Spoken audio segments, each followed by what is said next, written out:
So simulan na natin dito mga idol, Gilas Pilipinas may pag-asa pa pong makapasok sa quarterfinals kapag tinalo nila ang kupunan ng Iraq sa magiging laban nila ngayong araw. So nakita naman natin hindi talaga kaya ng ating national team Gilas Pilipinas sa talunin ang Chinese Taipei, lalo na ang New Zealand. Dahil po yan sa pabago-bagong adjustment at lineup nito nga pong si Coach Tim Con.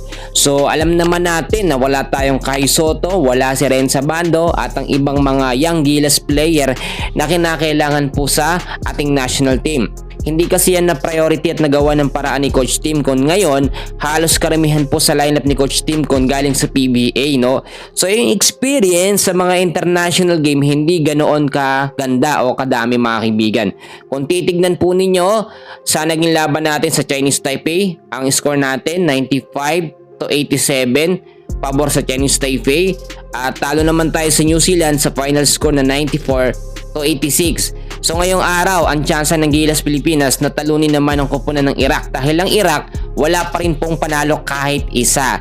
So ang hinihintay na lang dito mga kaibigan, no, Iraq o kaya naman bansang Pilipinas yung kupunan natin na makapasok po sa quarterfinals. So nakita ho ni Coach Tim Con ang malaking problema ng Gilas Pilipinas, na emphasize po niya na kailangan ng Gilas Pilipinas palakasin ng depensa at i-minimize po ang mga turnover lalo na kapag first half ng game. Dahil pagdating ng third at fourth quarter ng game sa mga huling minuto, hirap na po makahabol ang Gilas Pilipinas. Sa lineup naman, no, kung titignan nyo, AJ Edu, Calvin Abdana, Carl Tamayo, Chris Newsome, Dwight Ramos, Jamie Malonzo, Japet Aguilar, Junmar Pajardo, Justin Brownlee, Kevin Kembowskati at si CJ Perez. Marami nakapansin si Optana mga kaibigan, no, alos walang naitalang puntos, no. Dapat nga daw po pinapalitan ni Jordan Heading.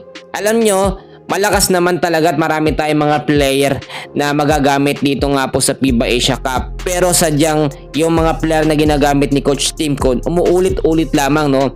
May mga iba naman na pwedeng ilagay sa starting 5 pero hindi po nilalagay ni Coach Tim Con. Tapos kapag ang player na nag-iinit, gumagawa ng magandang puntos, hindi naman ibinababad. So dapat din i-consider ni Coach Tim Con yung ganun mga senaryo at pagkakamali. Hindi laging isisisi na mahina ang mga player, mahina ang depensa, tapos maraming turnover. Yung mga turnover naman mga kaibigan, normal lang naman yan, lalo na kapag mga ganitong intense na laban, no. Nangyayari po talaga yan, lalo na FIBA Asia Cup.